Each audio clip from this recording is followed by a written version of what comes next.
Olá, estamos iniciando mais uma edição do TV Brasilagro. O programa é produzido pela STZ TV UHF, canal 59, Sertãozinho, estado de São Paulo. Você pode assistir a íntegra de todos os nossos programas visitando o nosso site brasilagro.com.br. No mesmo site você se inscreve para receber todos os dias e gratuitamente ao Clipe em Brasilagro, com as notícias nacionais e internacionais das cadeias produtivas do agronegócio. Se você tiver alguma sugestão, converse conosco através do e-mail tv@brasilagro.com.br. No programa de hoje nós temos a satisfação de recebermos, depois de um bom tempo já, a presença de uma das maiores lideranças do setor sucroenergético, ele que já foi presidente da Orplana, que representa os interesses dos produtores da região de Guariba, de Jaboticabal, que é Ismael Perina Júnior. Ismael que hoje preside a Câmara Setorial do Açúcar e do Álcool do Ministério da Agricultura. Ismael, obrigado. Fazia, eu acho que já mais de um ano que a gente não tinha o prazer de tê-lo aqui como entrevistado, embora a gente cruzasse em algum outro evento por aí. Ronaldo, muito boa. É um prazer grande estar aqui, né? E mais uma vez, como você bem falou, e há algum tempo a gente não que ficou com as atividades paralisadas, é que faltou oportunidade da gente poder estar aqui comentando um pouquinho. E agora, nessa nova fase, onde eu assumi a presidência da Câmara Setorial, acho que é um bom motivo para a gente estar aqui procurando levar para o telespectador alguma informação, algumas coisas recentes que têm acontecido, principalmente do nosso setor sucroenergético. A Câmara Setorial, ela é, na verdade, a instituição governamental formada por lideranças do setor e é a mais alta esfera da cadeia produtiva sucroenergética. Está errado de nominar dessa forma?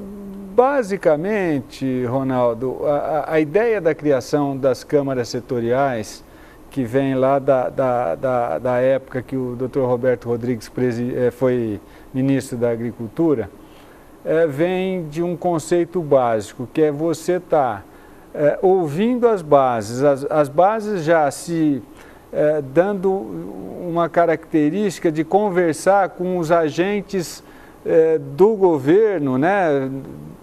Nas diversas esferas de representação e tentar, dentro da Câmara, criar as demandas interessantes para ser levado ao ministro da Agricultura e que o ministro leve essas demandas ao Executivo. Então, é uma forma bastante inteligente de você encurtar caminho, não dar muita voz ao que muitos elos da sociedade falam. Então, lá é um aglutinador de ideias e procurando tentar passar as ideias que atendam, né, a maioria dos interesses do setor e dos próprios, e que estejam de acordo com os ministérios representados nessa Câmara. A Câmara que foi presidida à época do Roberto Rodrigues, pelo Luiz Carlos Corrêa Carvalho, o Caio, isso, consultor da Canaplan, hoje preside a Associação Brasileira do Agronegócio, a ABAG.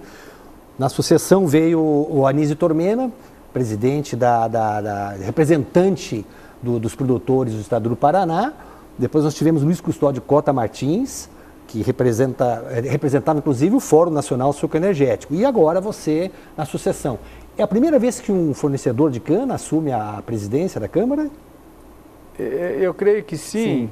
E foi bom você entrar nesse ponto, né? Porque isso nasce de uma maturidade muito grande do próprio setor, né?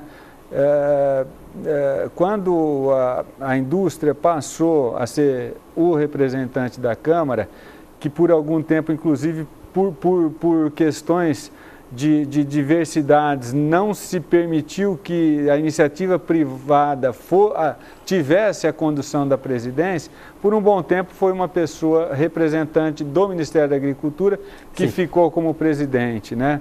Eu acho que essa fase passou e, felizmente, muitas conversas, entendeu-se que o momento agora era que um produtor de cana assumisse e, felizmente, para mim, né, poder ter a honra de presidir essa Câmara, foi o nome que foi indicado basicamente por todos os elos da cadeia de produção de cana, né, dos produtores de cana, e também de comum acordo com os representantes das unidades industriais. Então, para mim é um motivo de muita alegria poder estar participando e com um empenho muito grande para poder estar colaborando com o setor que enfrenta grandes problemas há um bom tempo e com certeza nós vamos poder estar tratando um pouquinho aqui disso nesse programa. Só um dado interessante e o que demonstra inclusive a importância da Câmara Setorial.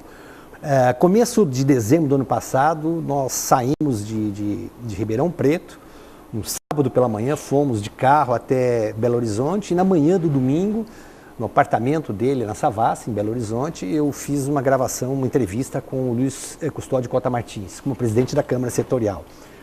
E o Luiz Custódio, sempre uma pessoa muito conhecedora do setor, vice-presidente da Federação da Indústria do Estado de Minas Gerais, né, da FIENGE. E ele foi o primeiro entrevistado numa série de programas que a gente fez. E ele foi muito claro, muito categórico, falou, olha, 2014 vai ser um ano perdido. Vai ser um ano muito difícil e não se sabia de problema climático ainda. Aliás, era muita chuva, né? Nós tínhamos naquela época, de dezembro, muita chuva. Na manhã da madrugada da segunda-feira, peguei o carro, fui a Brasília, não conhecia aquela parte de Minas, né? Achei muito bonito, conheci a usina de Três Marias, que agora está seca, em São Francisco. E quando eu entrei na divisa de Minas com Goiás, parei na hora do almoço, tocou o telefone, era a assessoria de imprensa do ministro Antônio Andrade, da Agricultura. Nós tínhamos marcado de gravarmos a partir das 18 horas no gabinete dele, pedindo se eu pudesse me antecipar um pouco. Falei, olha, 300 quilômetros de distância, mas eu vou tentar chegar pelo menos uma hora mais cedo. E fui. E cheguei 1h30 mais cedo. Cheguei, já subi para o gabinete dele, Antônio Andrade, que hoje é vice-governador eleito de Minas Gerais. Compôs a chapa pelo PMDB com o Fernando Pimentel, que é do PT. E ele, uma pessoa muito, muito simpática, uma pessoa muito simples. E ele teve assim, eu achei muito bonito da parte dele. Achei até de um político até um gesto de uma humildade que ficou a marca, pelo menos para mim como jornalista. Ele falou assim, olha, seu Ronaldo, eu não conheço nada de cana. Você já entrevistou alguém do setor? Eu digo, olha, ontem de manhã gravei em Belo Horizonte, contei. E o que o Cota, que é meu amigo, falou? Ele falou, é um ano perdido. Ele falou, mas eu não posso na entrevista falar isso. Eu digo, não, mas eu falo que o grau de dificuldades é muito grande, mas que dá para achar alguma coisa, porque também para o telespectador, não que a gente queira enganá-lo, né, mas para não deixar aquela impressão que está tudo perdido, né? E ele foi nessa toada, e ele falou mesmo, olha, há um grau de dificuldades muito grande, mas tudo tende aí a melhorar, né? Por que eu faço esse relato? O presidente da Câmara Setorial que deu o tom da crise e o ministro encampou. E eu fico imaginando da importância, da responsabilidade que você, nesse momento, que é o fundo do poço, quer dizer, não tem mais do que contra, não é? Não tem mais como afundar. A gente não vai morrer afogado porque acabou a água do fim do poço, viu, Ronaldo? Perfeito. Quer dizer, como é que você está vendo esse desafio de representar a cadeia produtiva? Olha, Ronaldo, eu não sei, às vezes o tempo passa um pouquinho e a gente já vem questionando e tentando levar propostas para o governo que certamente sem elas dificilmente a gente vai ter um final interessante para essa empreitada que a gente tem, que é de fazer o setor novamente crescer, poder estar fazendo tudo aquilo de bom que a gente comentou aqui, né, com relação a meio ambiente, com relação à geração de emprego e renda, com relação a esse dinamismo dos municípios, né, porque é uma atividade típica do interior, embora muitas coisas aconteçam na capital e fora dela, né, mas o grande foco é o interior dos estados brasileiros. Então, a grande batalha nossa é o seguinte: primeiro, que a escolha do próximo ministro seja uma escolha de um ministro... Desculpa, pode ser ministra também. Isso, pode ser ministra, mas, enfim, de uma pessoa que o executivo, o presidente, né, ou a presidente, tenha ouvidos ao ministro, porque o grande problema que eu vejo hoje do Ministério da Agricultura é a sua perda de representatividade. Infelizmente, o orgulho nacional, pelo que representa na produção, pelo que representa no PIB, pelo que representa nas exportações, e aqui entrando na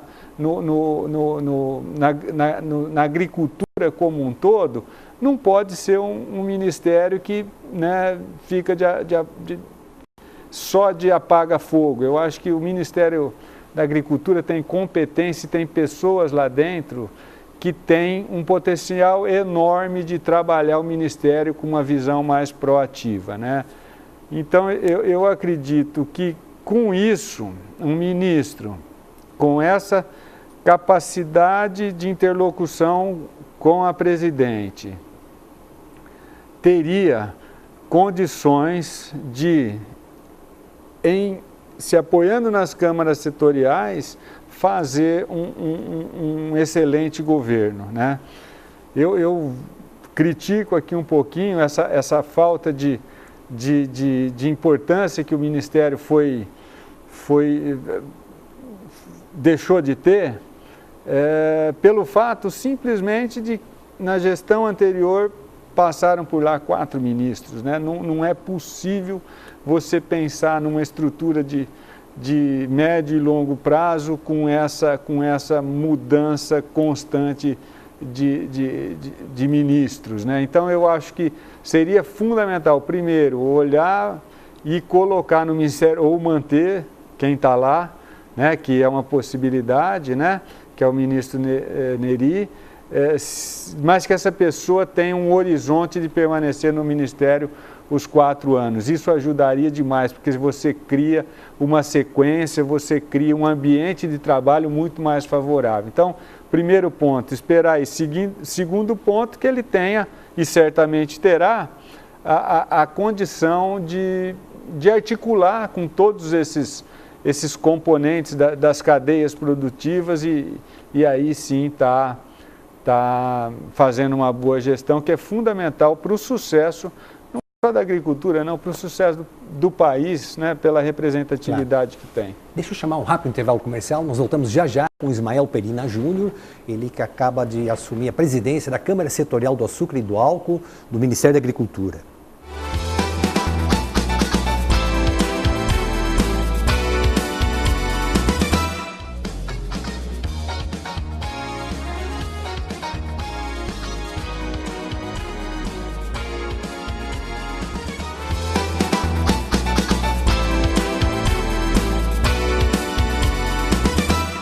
De volta com o TV Brasilário, recebendo hoje aqui nos nossos estúdios em Sertãozinho, interior do estado de São Paulo, Ismael Perina Júnior, ele que acaba de assumir a presidência da Câmara Setorial do Açúcar e do Álcool do Ministério da Agricultura. Você falava ao término do último bloco, o futuro ministro, e eu lhe interpelei dizendo que poderia ser a ministra. Exato. Porque os jornais publicam que um nome forte para assumir o Ministério da Agricultura seria a senadora pelo estado de Tocantins, Cátia Abreu, que preside, já no seu terceiro mandato, a Confederação Nacional da Agricultura. Seria um bom nome, Ismael? Eu acho que ela tem condições extremamente positivas para estar assumindo uma posição dela. Ela conhece muito bem o lado da produção, conhece já muito bem o lado do legislativo e eu acredito que nesse contexto é sim uma pessoa que pode estar conseguindo fazer uma articulação muito importante com a presidente, né? Porque o envolvimento delas na campanha a gente percebeu que foi bastante intenso. Eu acredito que se dessa configuração for realmente sair coisas importantes para a agricultura brasileira, eu confesso que eu estou na torcida para que o escolhido, né, ela ou algum outro, sejam pessoas que possam estar contribuindo com a agricultura brasileira e contribuindo com o Brasil. Você colocou 2 pontos assim que são realmente, quando a gente fala em Ministério da Agricultura e agronegócio, são fundamentais. A primeira questão que você levantou de que realmente o Ministério da Agricultura tem que voltar a ter poder, né? Ou pelo menos ter uma respeitabilidade de acordo com a sua importância na economia do Brasil. Ponto. Segunda questão, nenhum ministro pode fazer alguma coisa sabendo que o mandato dele pode terminar no mês seguinte. Quer dizer, nós tivemos como ministra, como presidente a Dilma Rousseff, nós tivemos Wagner Rossi, que foi um bom, eu vejo, na minha opinião, como jornalista, foi um bom ministro da Agricultura para o setor. O Stefanes. Antes o Stefanes. Não, mas o Wagner Rossi, ele entrou já no início do mandato da Dilma, ele assumiu. Ele ficou no lugar do Stefanes, no final do Lula, e quando a Dilma assumiu, ele permaneceu. Então ele estava como ministro, e para o setor da cana já me pareceu... da fase Dilma. Isso, ele me pareceu um bom ministro. Na sequência, Mendes Ribeiro, deputado federal, na cota do PMDB. Mendes Ribeiro, que infelizmente por um problema de saúde teve que renunciar à sua condição de ministro. Aí nós tivemos Antônio Andrade e no fim o Nery Geller, que também tem se esforçado e tem feito um trabalho aí bastante elogiável. Mas nós também não podemos negar que além do setor da cana, que tem um horizonte não muito positivo, nós temos um ano com um grau de dificuldades muito grande. As commodities baixando o seu preço e a economia está tudo travado aqui. Como é que você vê, assim, para o agronegócio, não só mais para a cana, mas falando um pouquinho do agronegócio, qual é a perspectiva que você vê para 2015? Só voltando um pouquinho, você comentou a respeito do Nery Geller, eu também entendo ser uma pessoa extremamente preparada, conhece a agricultura, conhece também um pouco do legislativo, já foi deputado federal, então, e tem uma articulação boa com os setores do agro, então também é um candidato interessante. Com relação ao fato do agro em si, Ronaldo, realmente é de preocupação. Nós passamos por um momento aí de preço de commodities em alta, muitas questões foram corrigidas por conta desse preço elevado, então se suportou alguns custos que são muito grandes aqui dentro do contexto de agricultura, né? E agora numa fase onde esses preços têm uma tendência, já voltaram e não tem tendência de no curto prazo estar se realinhando novamente num patamar superior, eu acredito que vai ser um ano extremamente difícil. Nós temos uma questão séria no Brasil que é o problema custos, né? Os custos, ano após ano, você tem incremento, sejam pelas as condições de trabalho, pelas condições de infraestrutura deficitária, a questão logística cada vez mais complexa. Então, são pontos que, na somatória, tiram competitividade. E, ao mesmo tempo, com preços mais baixos, o quadro que se forma não é de um ano onde você tem uma tendência de bons resultados. Então, realmente é complicado. Depois a gente vai detalhar com certeza um pouquinho mais o sucro energético. Sucro energético vem sofrendo já um pouquinho mais de tempo, porque são 3 anos onde esses componentes todos estão atuando de uma forma que arrasta o setor para um nível de dificuldade também. Então, não vejo assim grandes expectativas de 2015 para a agropecuária. E quando você fala em agropecuária, reflete no país, porque é um ano de grande exportação a preço provavelmente muito mais baixo, a entrada de recursos ela é menor. Então, para o movimento do país em si, da representatividade do PIB, a contribuição com certeza vai ser menor. Qual é o ânimo dos seus pares na Câmara Setorial? Como é que você percebe, como é que você vê, de que maneira eles enxergam a crise, de que maneira vocês discutem entre si as possibilidades, as alternativas que se tem para mudar esse quadro? Nós tivemos uma única reunião até agora, né, e onde praticamente as demandas foram recolocadas, basicamente são as mesmas, né? Foram recolocadas, e a gente tem dentro do âmbito da Câmara Setorial a presença de representantes do Ministério da Fazenda, da Casa Civil, da Embrapa e vários órgãos da Conab. Então, vários órgãos que discutem entre si para tentar fazer aquela contribuição de juntar essas peças e levar o pleito ao ministro. Tem hoje, né, 3 ou 4 que são básicas, então precisaria, né, que o novo ministro, né, se aprofundasse nesses temas. Eu acho que o fato, nós tivemos aí, nos últimos momentos, não falando no âmbito da Câmara, mas de envolvimento, o vice-presidente Michel Temer querendo se conhecer um pouquinho mais sobre isso. O vice-presidente representa São Paulo. São Paulo é o estado onde, com certeza, pelo seu tamanho, pela representatividade deste setor no âmbito do estado, é alto.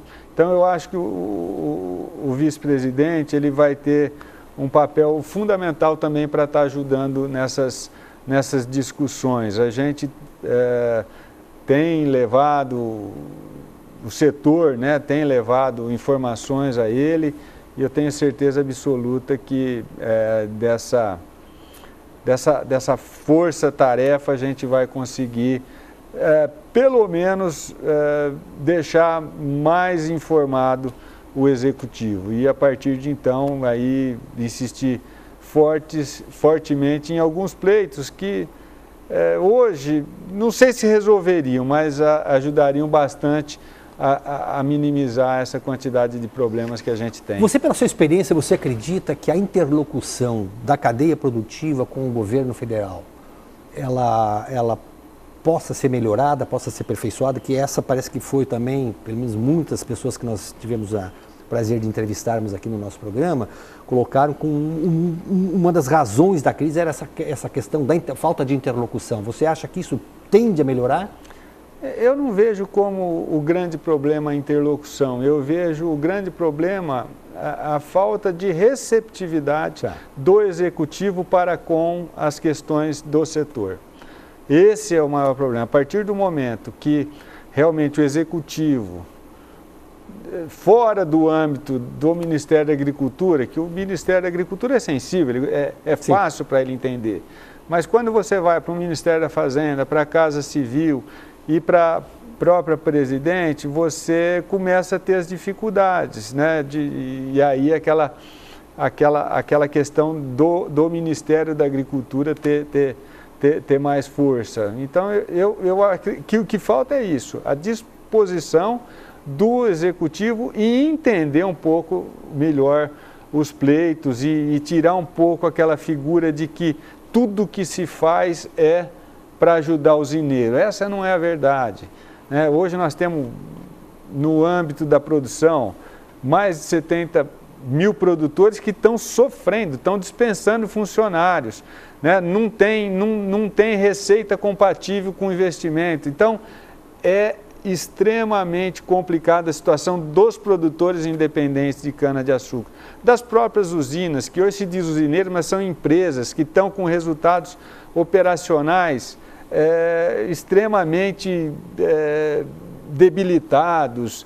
Você tem toda essa gama de indústrias e de prestadores de serviços envolvidos com atividade que a gente que está aqui nas cidades do interior sabe o quanto isso representa, né? Você pega Sertãozinho, que nós mais uma vez temos o prazer daqui hoje, a minha querida cidade que é Jabuticabal, a gente está assistindo, a minha cidade fechou uma usina, foram mais de 400 pessoas desempregadas. Aqui em Sertãozinho você assiste todo dia demissões de setores que às vezes as pessoas não fazem aquela ligação que depende. Então você tem muitas empresas aqui em Sertãozinho que se identificou e produz equipamentos, máquinas para o setor sucroenergético. Você pega um outro centro como o município de Piracicaba está sentindo na pele, indústrias lá quase que centenárias, passando por uma dificuldade monstruosa, e no nosso entendimento, talvez por um pequeno ajuste para permitir que o etanol volte a ter o valor que ele tem quando se diz condições de melhoria ambiental e condições de empregabilidade, que o setor volta a respirar e volta a caminhar num caminho que a gente entende ser muito melhor para o Brasil. Se fosse só para o setor, talvez eu não tivesse tanta força para estar falando, mas é claro que é muito importante para o país. Eu vou chamar mais um rápido intervalo, nós voltamos já já com Ismael Perina Júnior, ele que preside a Câmara Setorial do Açúcar e do Álcool do Ministério da Agricultura.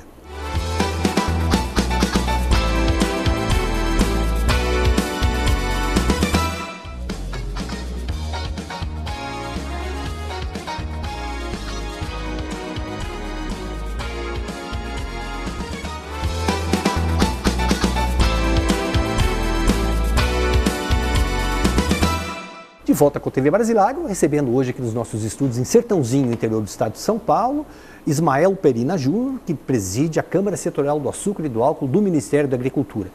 Ismael, no último programa nós entrevistamos no Parque Tecnológico de Piracicaba, o grande líder cooperativista José Coral, que é o seu colega e preside também a Associação dos Fornecedores de Cana de Piracicaba. E na sequência nós fizemos uma entrevista com 4 empresários, escolhidos aleatoriamente, para que cada um se identificasse e colocasse as dificuldades que essas empresas empresas de indústrias de base, bens de capital, focadas no setor sucroenergético, que manifestassem o que estavam pensando sobre a crise. E ficou um depoimento assim, muito marcante do primeiro empresário ouvido, que dizia o seguinte: eu perguntei para ele, o que é pior, a sua empresa não ter vendas, não ter novas encomendas, ou conviver com a inadimplência de serviços, produtos que foram produzidos, e evidentemente que houve um investimento de energia, de matéria-prima, de mão de obra, e você fica na inadimplência das usinas, que é o que você lembrou bem no final do outro bloco. Eu falei, olha, é pior não receber, porque você tem um duplo prejuízo. Primeiro que você investiu para entregar um produto, que você entregou e você não recebe. Então, ele inclusive deixou claro que a empresa deles tem uma cautela, isso é geral, com absoluta certeza, uma preocupação muito grande realmente com a questão de receber por aquilo que entregou. Então, não é só o fato de nós termos uma diminuição brutal de pedidos e encomendas para essa indústria de base, que é a nossa indústria aqui, não é só Piracicaba, é da região de Sertãozinho também. E esse é um problema que não tem fácil solução. Esse é o tipo de um assunto que é levado também, passaria a ser levado e passaria a ser mais comentado ao nível da Câmara Setorial? Com certeza sim. Às vezes as pessoas que não estão no dia a dia do negócio não têm essa amplitude de visão para poder estar olhando o que realmente está acontecendo. E Brasília é complexo. Brasília é um ambiente todo particular, onde até o governo assimilar que alguma coisa está acontecendo, seria alguma coisa da ordem de cair 30% da produção e faltar produto. Felizmente, esse ambiente não é o que nós temos, porque os produtores, as indústrias, eles vão tentando de uma forma ou de outra continuar a atividade, porque não é fácil desligar a chave e ligar como se fosse um carro dando partida. Você tem todo um movimento de treinamentos, do dia a dia das empresas que você não consegue, para. Então, você tem que ter uma dinâmica para continuar produzindo. Então, eu vejo assim, Ronaldo, essa questão é muito delicada, porque você está olhando não o momento, você está olhando o médio e longo prazo. Para isso continuar acontecendo, para esses empregos estarem protegidos, para que essas questões de altos e baixos não interfiram tanto no desenvolvimento da empresa, você tem que ter projetos de médio e longo prazo. e que infelizmente nós não estamos tendo. Então eu acredito muito que para que isso aconteça tem que haver disposição do Executivo. Se o Executivo não definitivamente não encampar a ideia de que etanol é importante para o país, etanol é importante porque ele traz benefícios ambientais enormes. Não fosse o etanol, os grandes centros estariam com muito mais problemas de ordem de poluição e de atendimento a problemas advindos dessa questão de inalação de ar de péssima qualidade. Se você olhar a questão da empregabilidade, o número de empregos gerados diretamente, indiretamente em toda essa gama de produtos e serviços que o setor promove, você vai ver que o grau de importância é altíssimo. Então o governo define, ó, não, é importante? É. Então a partir disso traçar uma linha. Não é importante, nós vamos tomar a decisão de que o etanol não é mais viável para o Brasil. E aí o próprio setor vai se administrar de uma forma que levará a um caminho que eu particularmente acho que não vai ser o melhor, mas ele vai se enquadrar e se ajustar ao mercado. Você tem um mercado de açúcar que o Brasil ainda é competitivo e esse que é um mercado aí talvez de metade da produção brasileira, que ele é cativo, você não tem grandes problemas. O Brasil é forte, é competitivo e você não tem nenhuma interferência no Estado com relação a isso. Os preços são livres, o mercado é dinâmico, sobe e desce, alinha, desalinha, o produtor se ajusta com isso. O grande problema é o etanol, que você tem o ponto positivo, que é a mistura, né, obrigatória, que você já dá é o mercado cativo. Já dá coloca no mercado de uma forma cativa, né? E tem o etanol hidratado que fica nessa flutuação muito grande e sujeito a preço de gasolina. Então esse passa a ser o grande problema. Mas quando você vem para o lado da questão dos municípios, é importante. Então o governo precisa definir, ó, é estratégico, nós vamos querer isso, para isso nós precisamos fazer isso. Óbvio que não dá para fazer, o Brasil enfrenta um momento difícil, né? Nós temos a macroeconomia aí, né, um tanto quanto complexa para o próximo período. Então a gente precisava ajustar dentro disso que é possível fazer. Com essa disposição do Executivo, acho que facilita demais. Mas é super necessário esse ponto. Esse argumento seu, eu recordo agora, há 3 anos, o Antônio de Pádua Rodrigues, presidente, à época, ou de diretor técnico da Única, a União da Indústria da Cana-de-Açúcar, e à época era presidente interino, ele já pautava, essa era a posição dos usineiros, né? Nós queremos saber o que a presidente espera do setor. Evidentemente que o tempo está passando, o silêncio dela mostra claramente o que ela espera, não espera nada, infelizmente. Julho do ano passado, lá em Piracicaba,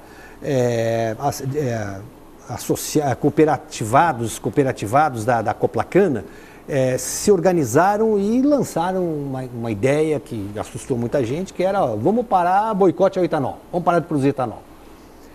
Na entrevista da semana passada, o José Coral, ele repete esse assunto. Ele falou, olha, da outra vez não deu certo porque a Petrobras tinha contratos de compra, isso ia trazer um prejuízo muito grande para as usinas, mas eu acho que o momento é agora. E eu queria que você me respondesse, mas não na condição de presidente da Câmara Setorial, mas como líder também dos fornecedores de cana. Você acha que essa é uma sugestão que poderia ajudar para que a presidente pelo menos viesse a público e dissesse, olha, o papel do etanol é esse ou não tem papel nenhum para o etanol? Ô Ronaldo, só voltando um pouquinho, porque às vezes o Ismael, representando os produtores de cana, vem aqui e fica muito comentando a respeito de etanol, de açúcar, e não fala de cana. é que não dá para dissociar. Nós temos formação de preço a partir de açúcar e etanol. Se esses mercados não têm a fluidez necessária, enrosca no preço. E aí é diretamente. Então, hoje, o que eu poderia estar separando e falar, não, isso é pauta de produtor de cana exclusivamente? São poucos. A usina precisa pagar, mas ela tem dificuldades. Então, só para deixar claro que nós fazemos parte de um setor. Sim. E para a melhoria do produtor é fundamental a melhoria da condição de comercialização do etanol. Você sabe que na minha vida de produtor eu participei de 2 grandes movimentos, um na década de 80 e um na década de 90. Mas a gente não é muito preparado para essas questões. A turma nossa sabe trabalhar, produzir, buscar ganhos de produtividade. Então, quando você fala em fazer movimento, o próprio produtor rural, as próprias empresas, tem um pouquinho de aversão a isso, porque foge àquilo que nós fomos treinados durante toda a nossa vida. Então, eu acho que, infelizmente, estamos chegando num ponto que vai ser difícil administrar alguma coisa que não seja por essas vias, Ronaldo. Eu acho que o Coral está coberto de razão. Eu acho que nós temos que, pelo menos, mostrar, estamos aqui, né? Estamos precisando tomar medida, tentamos de todas formas possíveis e não conseguimos. E eu acho que faz parte. E isso está na nossa pauta e para início da safra seguinte, está muito bem articulado com a indústria, com os trabalhadores que acabam sofrendo, porque são demitidos. Não existe coisa pior. Não sei, vamos para tentar imaginar uma situação. É melhor você ter um emprego mais ou menos ou não ter emprego, né? Então, eu acho que interfere drasticamente. Nós estamos assistindo, a safra encurtou, as pessoas estão sendo dispensadas mais cedo, tem um quadro de recontratação tentando postergar, porque a condição não é rentável. Então, eu acho que tem um quadro formado que ele não é muito interessante. Para isso, a gente precisa sentar, conversar, alinhar, mas eu também estou vendo que provavelmente, caso essas condições, que são básicas, são coisas que seriam básicas para nós, porque há muito tempo que vem sendo discutido. Então, a gente tomar algum tipo coisa de postura feita, não é? E coloco aqui como um produtor de cana que está vinculado a essa atividade há mais de 50 anos, desde o tempo do meu avô, dos meus pais, eu continuo na atividade pela família. Então, é um exemplo típico de quem está com dificuldades criadas não pela produção, que as produtividades têm se mantido razoavelmente, pelo menos aqui na região, mas por conta de um imbróglio que hoje o setor está vivendo. Vamos chamar mais um rápido intervalo e voltamos já com Ismael Perina Júnior, ele que preside a Câmara Setorial do Açúcar e do Álcool do Ministério da Agricultura.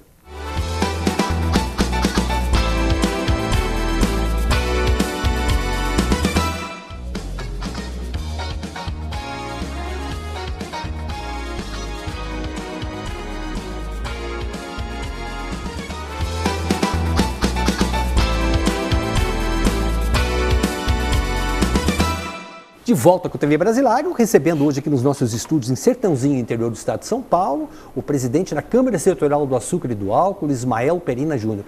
Ismael, eu conheci você abril de 99, durante aquela crise, fichinha perto do que nós estamos passando hoje, não é? Aliás, uma crise que inclusive forjou lideranças. Você é uma delas, o Manuel Hortolã é outra liderança, o Adésio Marques, que à época era presidente do 6BR, né? E o que eu percebi que havia um entendimento muito fácil entre fornecedor de cana e trabalhador. Sei e sou testemunha do seu esforço como presidente da Orplana também, em todos aqueles movimentos que antecederam a criação das frentes parlamentares, você sempre, a todo momento, junto. Lembro que, talvez eu possa errar o ano, mas 3 anos atrás, Eu liguei para você e falei, Ismael, a ideia é nós fazermos um movimento teatro municipal em Sertãozinho, se eu conto com você, você me ajuda, você sempre pronto a ajudar. Nós fomos buscar no interior da Argentina o professor Marcos Fava Neves para fazer uma palestra, fomos com o prefeito, à época era o prefeito Nério, fomos a São Paulo, uma reunião junto com os trabalhadores, presidente da Força Sindical, Danilo Pereira da Silva, Antônio Vitor, com o Antônio de Padua Rodrigues, e que fizemos um movimento, serviu para que no ano seguinte fosse um movimento mais vigoroso e lançássemos oficialmente as frentes parlamentares, que infelizmente não avançaram porque os usineiros ficaram numa postura, os trabalhadores outra, e não houve essa sinergia, né? Você acha que tem como fazer alguma coisa no sentido de efetivamente se trazer os representantes dos elos da cadeia produtiva para uma mesa ou para um quarto fechado e joga-se fora a chave e só solta o pessoal depois que houver esse entendimento? Porque o Roberto Rodrigues fala isso e fala com muita propriedade. O que o governo mais quer, o que qualquer governante quer e gostaria de ter à sua frente, é um grupo de representantes de uma cadeia produtiva que não se entendem entre si. Porque aí é muito fácil, não dá absolutamente nada e dá a resposta seguinte: olha, entendam-se primeiro, depois venham reivindicar. Isso está valendo por aquilo que certamente vai passar dentro do ambiente também da Câmara Setorial. Ronaldo, eu acho que é a segunda vez, eu já citei também, Dr. Roberto Rodrigues, e ele realmente é uma pessoa que tem um conhecimento das várias esferas, e é importante esse conselho dele, né? Eu vejo da seguinte maneira, Ronaldo: o setor passou por grandes transformações. Hoje aquela figura do usineiro mesmo praticamente sumiu. Você tem, hoje são empresas, mesmo empresas familiares, hoje estão sendo gerenciadas por executivos. Então você tem um ambiente que é diferente daquele ambiente que nós tínhamos lá nos idos de 97, 98, 99, onde você tinha muita empresa familiar administradas pela própria família, onde as pessoas conversavam mais. Você pega hoje a produção agrícola, a gente tem nossos funcionários lá, a gente convive com eles o dia a dia, né?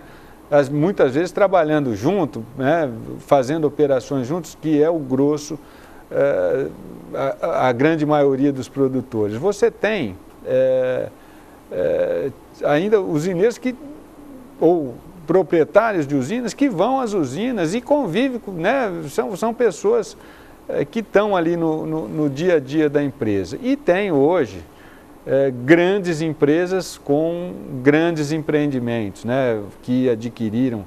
Então, o ambiente está um pouquinho mais hostil na questão entendimento, porque cada um se julga grande o suficiente para sozinho resolver todos os seus problemas, mas é óbvio que com certeza existe algumas pautas que são comuns, e é esse o grande esforço: identificar as pautas comuns e com muito esforço, né?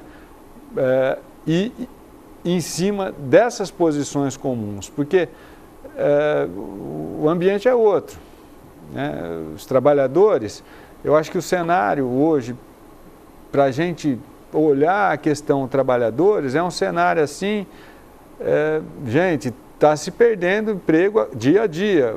Talvez a nossa pauta não seja nem como melhorar as condições de remuneração, mas de efetivamente lutar por mais empregos. Mais empregos é menos violência nas cidades, é mais gente contribuindo com os mercados locais. Então, eu acho que a pauta tem que ser, quando você vem no âmbito do produtor agrícola, é uma pauta de sobrevivência também. Olha, esquece que nós temos que ganhar, nós temos que passar primeiro pelo processo de sobrevivência. Como é que a gente entra com as nossas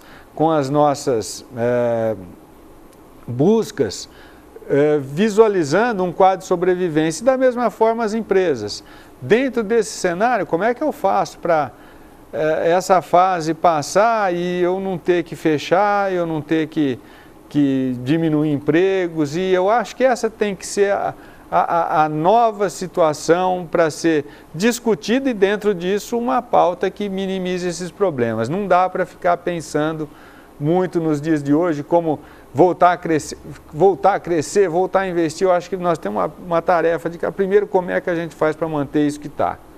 E aí sim partir para mais pauta comum. Nesse âmbito nós temos várias que cabe e dá para ser defendido por todos os agentes envolvidos. Eu comentei com você a entrevista que eu fiz com um empresário de Piracicaba no último programa, que dizia que pior para ele era a inadimplência provocada pelas usinas. Quer dizer, ele reconhecia que era menos mal não ter pedidos em carteira do que vender e não receber. Hoje a grande preocupação dos trabalhadores, principalmente os metalmecânicos, metalúrgicos da região de Sertãozinho, isso vale para Piracicaba. Piracicaba demitiu, segundo dados do CIESP, revelados pelo José Coral, nessa mesma entrevista, demitiu 11.500 pessoas nos últimos 12 meses. É muita coisa. E nós estamos falando de metalúrgico que tem um curso de Senai, tem a sua formação. Eu não estou falando de cortador de cana, que é outra história. A preocupação hoje do trabalhador aqui na região de Sertãozinho é a seguinte: perdi meu emprego, quer dizer, não sei como é que vai ser daqui para diante, vou ter uns meses aí de seguro-desemprego, é uma situação, mas como é que eu vou fazer para receber o que eu tenho de direito? A empresa não recolheu o fundo de garantia, ou se recolheu é menos prejuízo, mas os encargos vão ser pagos em quanto tempo? Então, esse é o problema, isso aí você tem toda a razão. Não é o momento de reivindicar aumento de salário, melhores condições de trabalho, isso é inerente à própria relação capital-trabalho, que tem que estar permanentemente em pauta. Mas a preocupação hoje exatamente é essa: como é que eu faço para sobreviver, tendo perdido o meu emprego aqui nas indústrias e sabendo que eu vou sair da empresa sem a empresa poder me pagar?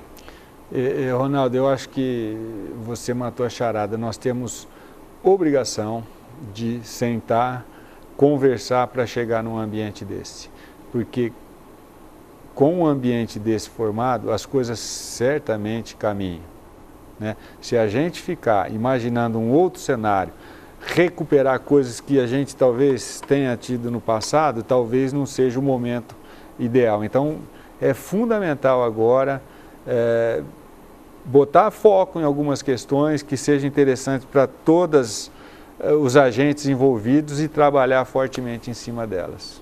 A relação hoje, eu lembro do seu esforço. Um dia nós saímos, terminamos um programa aqui, fomos procurar o Adésio Marques, estava recém assumindo a presidência do SEISI, e eu lembro como aquela reunião foi produtiva, porque se formou uma aliança estratégica entre fornecedor de cana e indústria de base, e você foi um dos grandes defensores disso.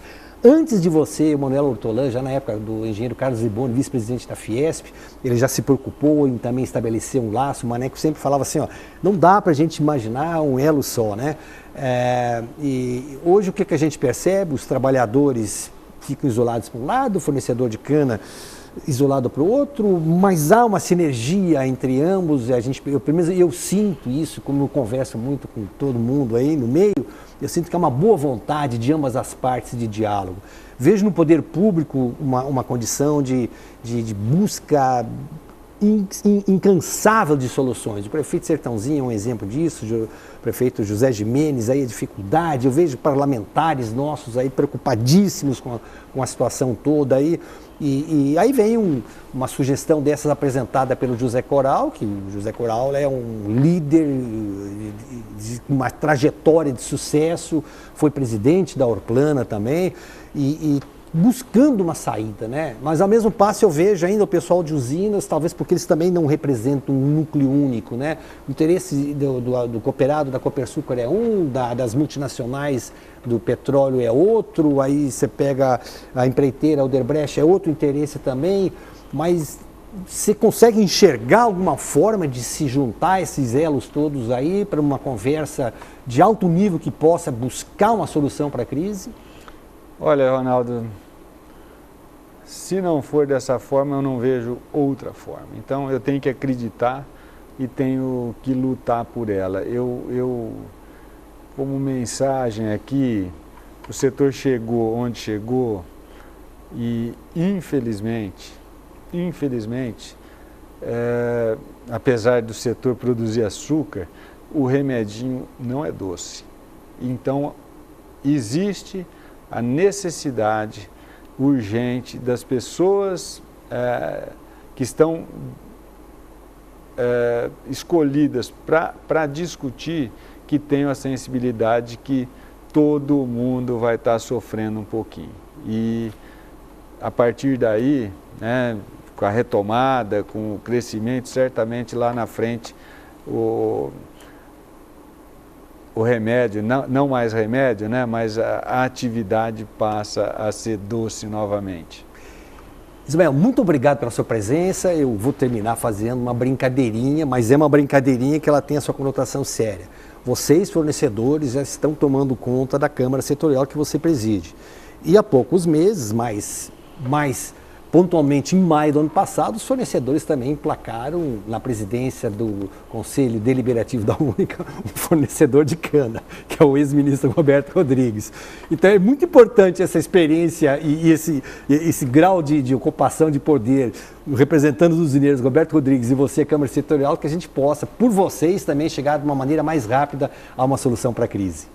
Tá, eu tenho como padrinho, né, o Dr. Roberto, comecei a trabalhar com ele na cooperativa de Guariba, a gente tem conversado bastante, é uma pessoa que está aí e sempre o fez pensando em servir, se fez muito fortemente no cooperativismo, que é o básico, é juntar pessoas para tomar decisão que favorecem a maioria. Então, nessa linha, com certeza, as coisas vão caminhar. E eu espero mesmo que o novo governo tenha sensibilidade para olhar as nossas causas, que são causas, eu acredito muito, causas que engrandecem e enobrecem. Senão eu não estaria presidindo Câmara, não estaria participando de empresas que defendam o setor como um todo. Então eu tenho convicção que melhorias são possíveis e vamos trabalhar muito para isso. Obrigado pela sua presença, espero vê-lo em breve em outras entrevistas suas conosco aqui. A você, telespectador amigo, nossos agradecimentos. Nós voltamos na semana que vem com novos entrevistados. Até lá, muito obrigado. Agora é só esperar um minutinho.